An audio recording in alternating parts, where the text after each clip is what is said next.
혹시 어젯밤 조용한 휴대전화를 바라보며 깊은 한숨을 내뱉지는 않으셨습니까? 퇴직 후 걸려오던 전화가 뚝 끊기니 세상에서 나만 버려진 것 같은 비참함이 밀려올 것입니다.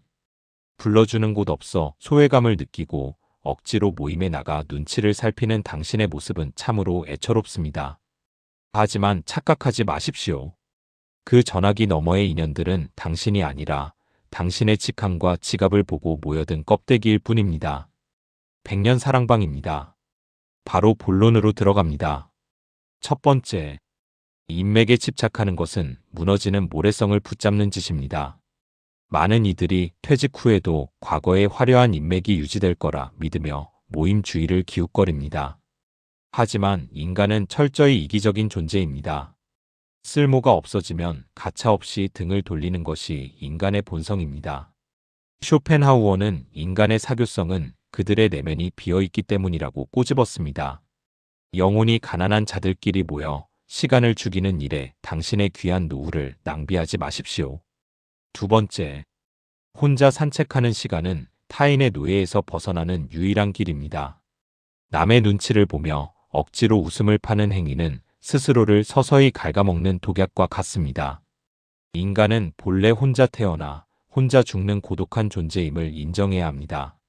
쇼펜하우어의 말처럼 혼자 있음을 견디지 못하는 자는 결코 자유로울 수 없습니다. 타인의 시선이라는 감옥에서 걸어나와 오직 당신의 발걸음에만 집중하십시오. 세 번째, 서운함은 상대가 아니라 당신의 기대치가 만든 괴물입니다. 전화 한 통 없는 지인들을 원망하며 밤잠을 설치는 것은 어리석은 일입니다. 인간관계는 원래 비즈니스이며 이해관계가 끝나면 소멸하는 것이 자연의 섭리입니다.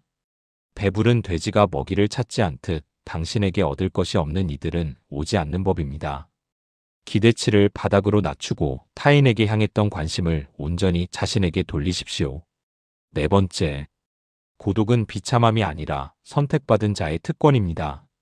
무리 지어다니는 짐승들은 늘 불안에 떨지만 사자는 홀로 당당히 걷습니다. 내면이 풍요로운 사람은 타인의 박수 소리 없이도 스스로를 증명할 줄 압니다. 쇼펜하우어는 위대한 정신을 가진 자만이 고독의 가치를 안다고 역설했습니다. 시끄러운 술자리에서 공허한 농담을 나누느니 고요한 방에서 책 한 페이지를 넘기는 것이 100번 낫습니다. 다섯 번째, 남의 비위를 맞추는 행위는 품격을 시궁창에 버리는 짓입니다. 모임에 끼고 싶어 비굴하게 웃음을 짓거나 계산서를 먼저 가로채는 짓을 멈추십시오. 인간은 당신의 호의를 권리로 착각하며 뒤에서는 당신의 절박함을 비웃을 것입니다. 대접받고 싶다면 먼저 자신을 귀하게 대하십시오. 스스로를 사랑하지 않는 사람을 존중해 줄 타인은 이 세상에 존재하지 않습니다. 여섯 번째, 침묵은 당신을 지켜주는 가장 단단한 갑옷입니다. 퇴직 후에 외로움을 달래려 여기저기 말을 퍼뜨리고 다니는 것은 약점을 노출하는 행위일 뿐입니다. 인간의 귀는 남의 불행을 즐기도록 설계되어 있으며 당신의 속사정은 곧 술안주가 되어 팔려나갈 것입니다. 쇼펜하우어는 자신의 일을 남에게 말하지 않는 것이 지혜의 시작이라고 했습니다.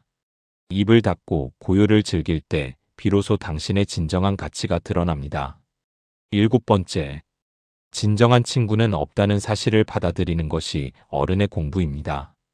죽고 못 살던 동료도 자리가 바뀌면 남보다 못한 사이가 되는 것이 현실입니다. 인간의 우정이란 결국 공통의 적이나 이익이 있을 때만 작동하는 일시적인 계약 관계입니다. 쇼펜하우어의 통찰처럼 인간은 서로의 가시 때문에 가까이 갈 수 없는 고슴도치와 같습니다.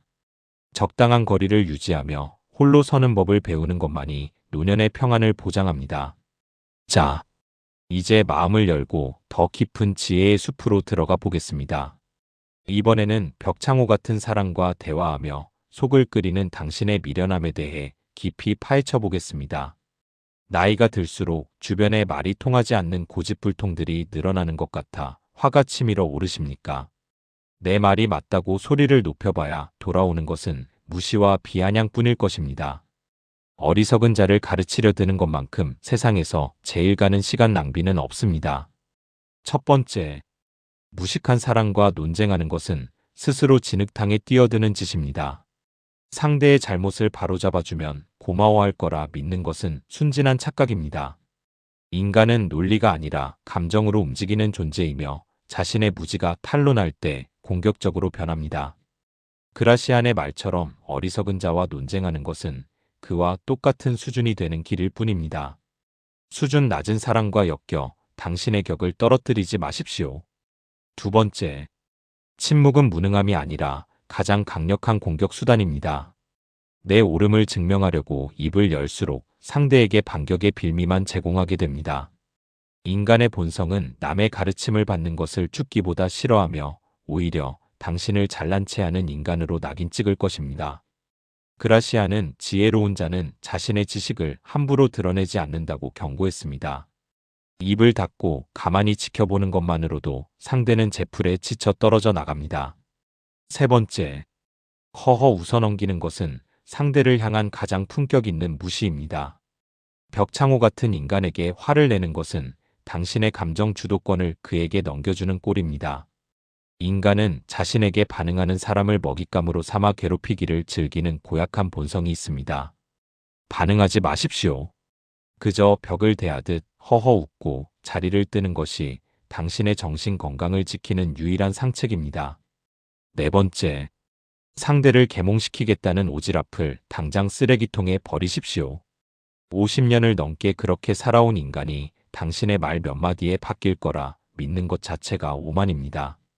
인간은 고통을 겪기 전까지는 절대로 자신의 과오를 인정하지 않는 어리석은 동물입니다. 그라시아는 어리석은 자를 고치려 드는 것은 죽은 자에게 약을 먹이는 것과 같다고 했습니다. 안 통하는 말은 내뱉지도 마십시오. 다섯 번째, 지식을 뽐낼수록 주변에는 시기하는 적들만 들끓게 됩니다.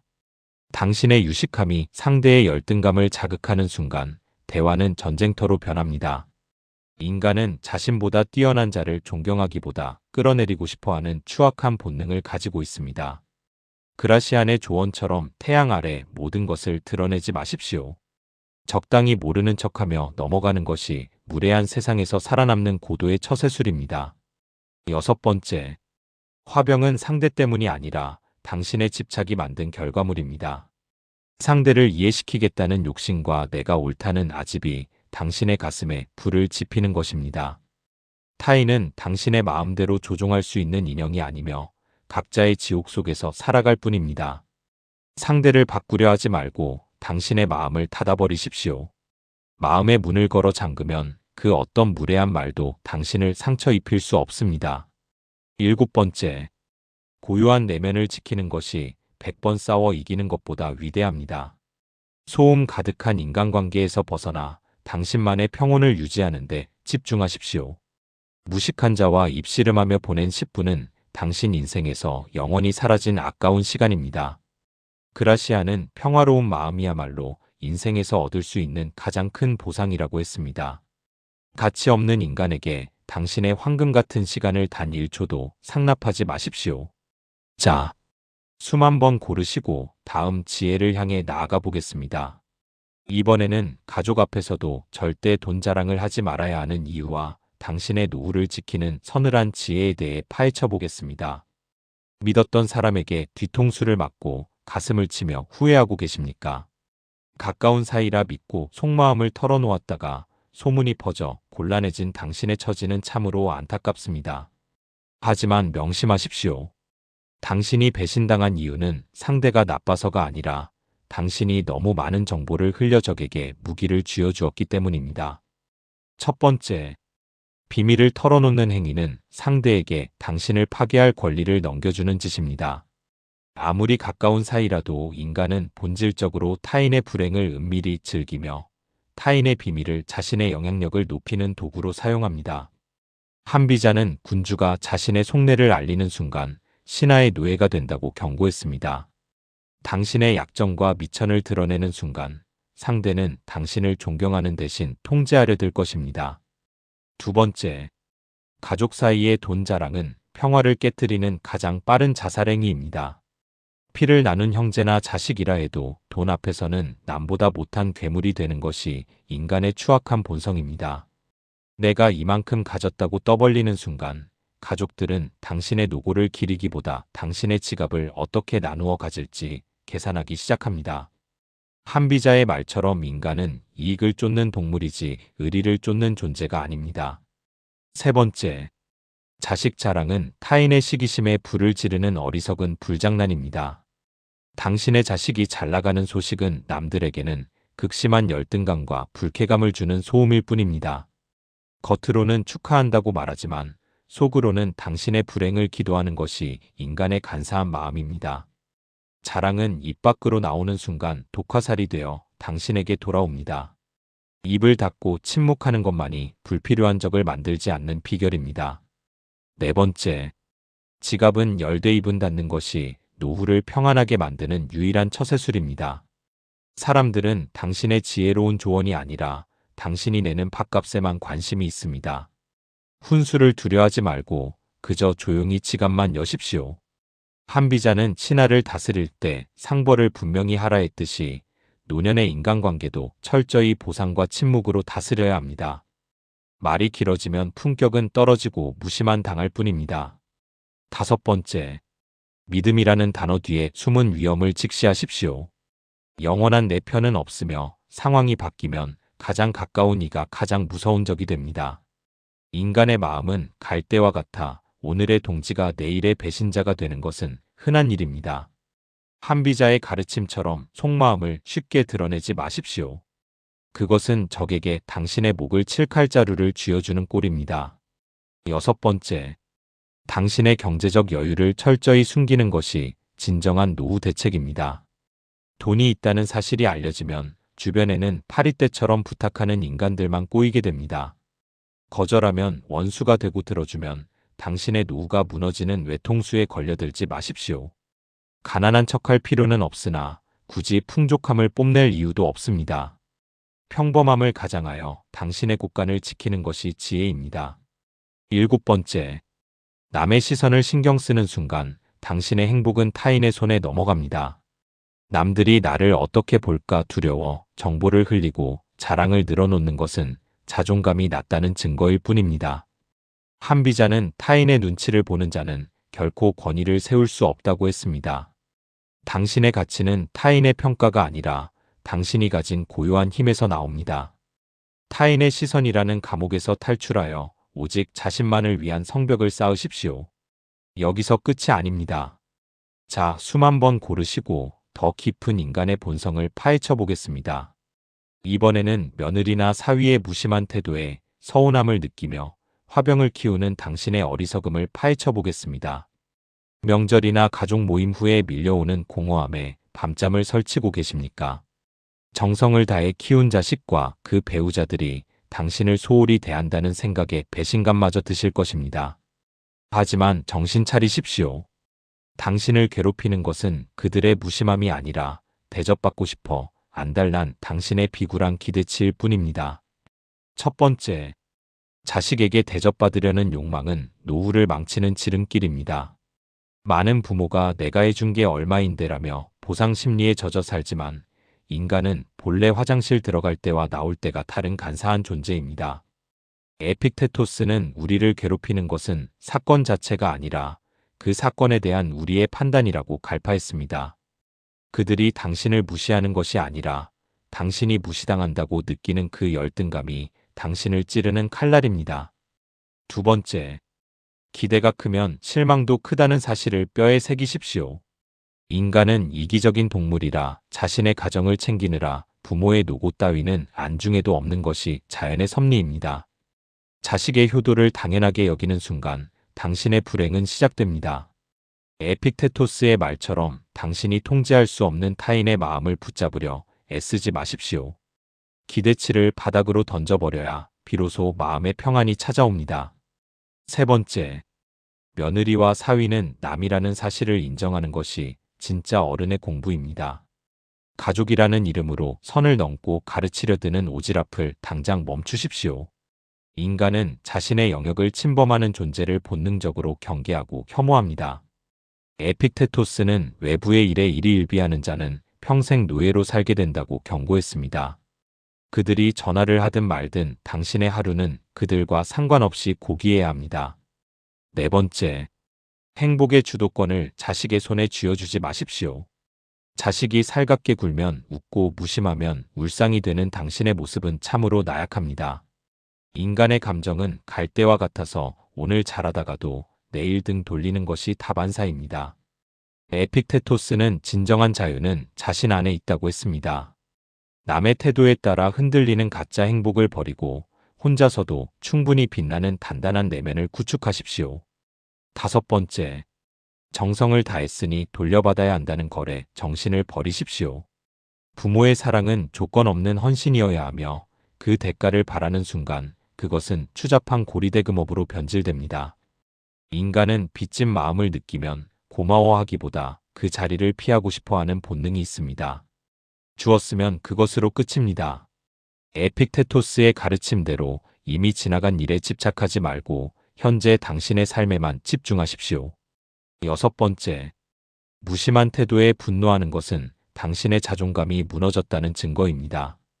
당신 스스로가 충분히 가치 있는 존재라면 자식의 안부 전화 한 통에 목매지 않습니다. 인간은 자신보다 약하고 의존적인 존재를 우습게 보는 잔인한 속성이 있습니다. 당당해지십시오. 자식의 눈치를 살피며 전전긍긍하는 부모를 존경할 자식은 어디에도 없습니다. 일곱 번째, 고독을 친구 삼아 혼자만의 즐거움을 찾는 것이 상책입니다. 자식들이 찾아오기만을 기다리며 창밖을 내다보는 처량한 신세를 청산하십시오. 에픽테토스는 현자는 자신만으로 충분하다고 했습니다. 취미를 즐기고 책을 읽으며 혼자 보내는 시간을 축복으로 여기십시오. 당신이 홀로 당당할 때 역설적으로 사람들은 당신의 곁을 궁금해하며 모여들기 시작할 것입니다. 자, 숨 한 번 고르시고 다음으로 당신을 자유롭게 할 지혜를 만나보겠습니다. 이번에는 왕년에 잘나갔다는 타령으로 주변 사람들의 진을 빼놓는 당신의 추한 뒷모습을 파헤쳐 보겠습니다. 모임에서 마이크를 독점하며 옛날 이야기를 늘어놓을 때 상대방이 시계를 보거나 딴청을 피우는 것을 눈치채지 못하셨습니까? 과거의 영광에 취해 현재의 당신을 보지 못하는 것은 정신적인 눈먼 상태나 다름없습니다. 박수 칠 때 떠나지 못하고 낡은 훈장을 만지작거리는 노인의 모습은 존경이 아니라 동정의 대상일 뿐입니다. 첫 번째, 과거의 직급은 유효기간이 지난 영수증일 뿐입니다. 많은 이들이 퇴직 후에도 예전의 명함이 자신을 대변할 거라 착각하지만 세상은 당신의 과거의 눈곱만큼도 관심이 없습니다. 인간은 철저히 현재의 이익에 따라 움직이는 존재입니다. 붓다는 과거는 이미 지나갔고 미래는 아직 오지 않았다고 했습니다.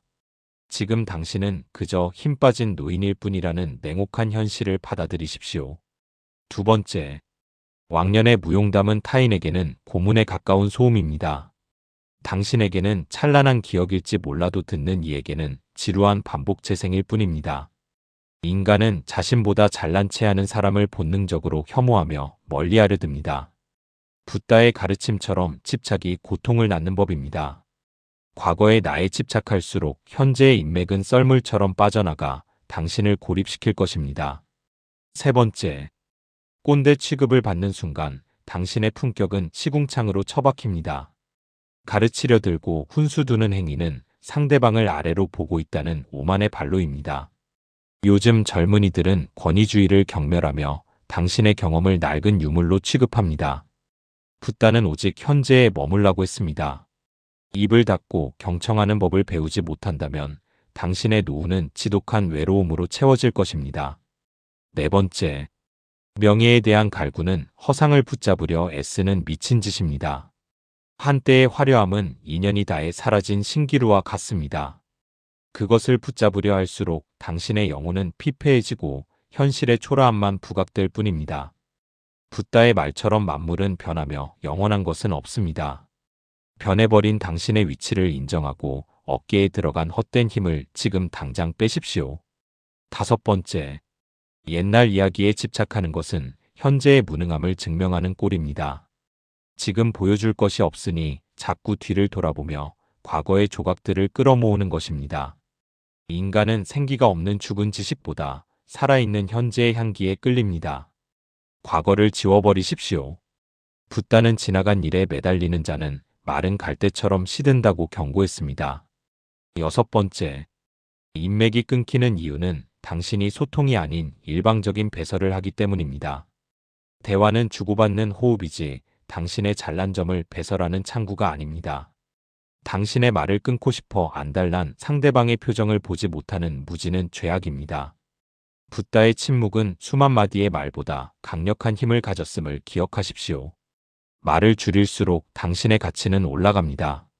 일곱 번째, 현재의 고독을 받아들이고 그 안에서 평온을 찾는 것이 유일한 구원입니다.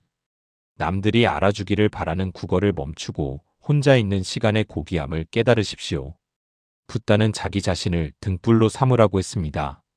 타인의 박수가 없어도 스스로 만족할 수 있을 때 당신은 비로소 과거라는 감옥에서 해방되어 진정한 자유를 얻게 될 것입니다. 자, 이제 이 무거운 짐을 내려놓고 다음 지혜의 길로 들어서 보겠습니다. 이번에는 돈 빌려달라는 친구나 친척의 부탁에 마음이 약해져 노후 자금을 통째로 날릴 위기에 처한 당신의 우유부단함을 꾸짖어 보겠습니다. 거절하기 미안해서 혹은 오랜 정 때문에 고민하며 밤잠을 설치고 계십니까? 착각하지 마십시오. 당신에게 돈을 빌려달라고 입을 떼는 순간 그 사람은 이미 당신을 친구가 아니라 만만한 호구로 보고 있는 것입니다. 인정에 끌려 지갑을 여는 행위는 당신의 노후를 스스로 벼랑 끝으로 미는 자살행위나 다름없습니다. 첫 번째, 돈을 빌려주는 것은 친구도 잃고 돈도 잃는 가장 확실한 방법입니다. 많은 이들이 돈을 빌려주면 고마워하며 제때 갚을 거라 믿지만 인간은 화장실 들어갈 때와 나올 때가 철저히 다른 동물입니다. 한비자는 인간은 오직 이익에 따라 움직이는 존재라고 못 박았습니다. 돈이 오가는 순간 평등했던 관계는 갑과 을의 전쟁터로 변하며 결국 남는 것은 배신감과 빈털터리가 된 당신의 통장뿐입니다. 두 번째, 거절하지 못하는 성격은 배려가 아니라 지독한 무능함의 증거입니다. 남의 눈치를 보며 싫은 소리 못하는 당신의 그 선함이 사기꾼들에게는 가장 맛 좋은 먹잇감이 됩니다. 한비자는 사랑으로 사람을 다스리려 하지 말고 법과 원칙을 우선하라고 가르쳤습니다. 안 되는 것은 안 된다고 단칼에 자르는 냉정함이 당신의 인생을 지키는 최소한의 방어 기제입니다. 세 번째, 당신의 호의를 권리로 착각하는 인간들을 당장 솎아내십시오. 한 번 돈을 빌려주면 그들은 당신을 언제든 뽑아 쓸 수 있는 현금 인출기로 여길 뿐입니다. 인간의 탐욕은 끝이 없으며 당신이 베푼 호의는 시간이 지나면 당연한 의무로 둔갑합니다. 한비자의 말처럼 인간은 은혜보다 두려움을 더 잘 기억합니다. 단호하게 선을 긋는 당신의 서늘함이 오히려 무례한 인간들의 접근을 막는 갑옷이 됩니다. 네 번째, 보증을 서거나 큰돈을 내어주는 것은 당신의 가족까지 사지로 몰아넣는 범죄입니다. 혼자만의 결정으로 노후 자금을 건드리는 것은 평생을 함께한 배우자에 대한 명백한 배신입니다. 인간의 본성은 자신의 잘못을 남에게 떠넘기려 하며 돈을 못 갚게 된 지인은 결국 당신을 원망하며 종적을 감출 것입니다. 한비자는 엄격한 규율만이 혼란을 막는다고 했습니다. 돈거래 금지라는 철칙을 세우고 절대 어기지 마십시오. 다섯 번째, 냉정해 보일까봐 두려워하는 그 마음이 당신을 망치는 독입니다. 차가운 사람이라는 소리를 듣는 것이 전 재산을 날리고 길거리에 놔앉는 것보다 수만 번 낫습니다. 인간관계는 원래 비즈니스이며 이해관계가 끝나면 소멸하는 것이 자연의 이치입니다. 한비자의 통찰처럼 사사로운 정에 휘둘리는 리더는 반드시 망하게 되어 있습니다. 당신 인생의 주인으로서 감정의 동요 없이 냉철하게 판단하십시오. 여섯 번째, 돈을 빌려달라는 소리가 나오면 즉시 관계를 차단하는 것이 상책입니다. 진정한 친구라면 당신의 노후 자금이 얼마나 소중한지 알기에 결코 그런 부탁을 하지 않습니다. 돈 이야기를 꺼낸다는 것 자체가 당신의 인생을 망쳐도 상관없다는 무언의 선전포고입니다. 한비자는 싹이 보일 때 베어버려야 화를 면한다고 했습니다. 미련 두지 말고 인연의 끈을 가차없이 잘라내십시오. 일곱 번째, 호의를 베풀려 애쓰지 마십시오. 사람은 때로 독이 됩니다. 누군가에게 좋은 사람으로 기억되고 싶은 욕망을 버려야 진정한 자유를 얻습니다. 인간은 당신이 베푼 친절보다 당신이 가진 힘에 굴복합니다. 한비자의 가르침대로 원칙을 지키며 당신의 것을 단단히 움켜쥐십시오. 지갑을 닫고 입을 무겁게 할 때 비로소 누구도 넘볼 수 없는 노년의 품격이 완성됩니다. 자, 수만 번 고르시고 이제 다음 지혜로 당신의 마음을 더 단단히 벼려보겠습니다. 마지막으로 꼭 기억해야 할 남들 따라 등산 모임 나가지 말아야 하는 이유입니다. 남들 다 하는 골프나 등산에 억지로 끼어 어울리려다 체력과 돈만 낭비하며 허덕이고 계십니까? 모임에 빠지면 뒤처질 것 같고 혼자만 외톨이가 될까봐 전전긍긍하는 당신의 모습은 참으로 나약합니다. 하지만 명심하십시오.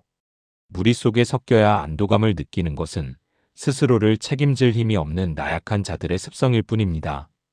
첫 번째, 유행을 따르는 행위는 당신의 고유한 영혼을 쓰레기통에 처박는 짓입니다. 남들이 산에 간다고 나도 등산화 끈을 묶는 순간 당신은 주체적인 인간이 아니라 유행이라는 파도에 휩쓸리는 죽은 물고기가 됩니다. 쇼펜하우어는 인간은 타인과 닮으려 할 때 자신의 본연의 모습을 잃는다고 일갈했습니다. 남의 시선에 맞춰 연극하는 삶을 당장 멈추십시오. 두 번째, 사교성은 내면이 빈곤한 자들이 모여 서로의 공허함을 확인하는 절차일 뿐입니다. 혼자 있기를 두려워하는 인간들은 본능적으로 떼를 지어다니며 가짜 행복을 연기합니다. 쇼펜하우어의 말처럼 사교성은 인간의 무능력에서 나옵니다. 내면이 풍요로운 사람은 구태여 남의 동의를 구하거나 무리에 섞이려 애쓰지 않습니다. 세 번째, 억지로 나가는 모임은 당신의 수명을 갉아먹는 감정 노동의 현장입니다. 원치 않는 대화에 맞장구를 치고 웃어주는 행위는 영혼을 파는 일이나 다름없습니다. 인간은 본래 남의 행복을 시기하고 불행을 즐기는 고약한 본성이 있습니다. 그런 이들과 어울려 에너지를 소모하느니 집에서 책 한 권을 읽는 것이 100배 유익합니다. 네 번째, 무시당하는 것에 의연해지는 것이 노년의 가장 높은 품격입니다. 모임에 안 나간다고 수군대는 소리에 귀를 닫으십시오. 쇼펜하우어는 타인의 머릿속은 당신의 진정한 행복이 거주하기엔 너무나 좁고 초라한 장소라고 했습니다. 아무렇지 않게 행동하십시오. 당신이 흔들리지 않을 때 비로소 타인은 당신을 함부로 대하지 못합니다. 다섯 번째, 등산화 끈을 묶기 싫다면 묶지 마십시오. 그것이 진정한 자유의 시작입니다. 남들이 건강을 위해 산에 가야 한다고 떠들어도 당신이 내키지 않는다면 방구석에서 뒹구는 것이 정답입니다. 인간은 자신의 의지대로 움직일 때만 행복을 느낄 수 있는 동물입니다. 쇼펜하우어의 가르침대로 당신의 의지를 타인의 명령에 상납하지 마십시오. 여섯 번째, 혼자 보내는 시간을 즐기지 못하는 자는 평생 타인의 노예로 살게 됩니다. 혼자 있는 고요함 속에서만 비로소 진정한 나를 만날 수 있습니다. 인간의 본성은 무리 속에서 하향 평준화되기 마련입니다. 쇼펜하우어는 위대한 정신은 고독을 친구로 삼는다고 했습니다. 혼자 산책하고 혼자 사색하는 그 고귀한 시간을 축복으로 여기십시오. 일곱 번째, 남의 시선에서 벗어나 당신만의 마이웨이를 걷는 것이 최고의 복수입니다. 당신이 혼자서도 충분히 즐겁고 당당하게 살아가는 모습은 무리지어 다니며 서로를 감시하는 자들에게 가장 큰 타격을 줍니다. 쇼펜하우어의 통찰처럼 당신의 가치는 내면에 있지 타인의 박수에 있지 않습니다. 오로지 당신이 진짜 하고 싶은 일을 조용히 시작할 때 진정한 자유가 찾아옵니다. 최종 마무리입니다. 오늘 들려드린 이야기들이 당신의 밤을 지켜주는 등불이 되기를 바랍니다. 백년 사랑방이었습니다. 편안한 밤 되십시오.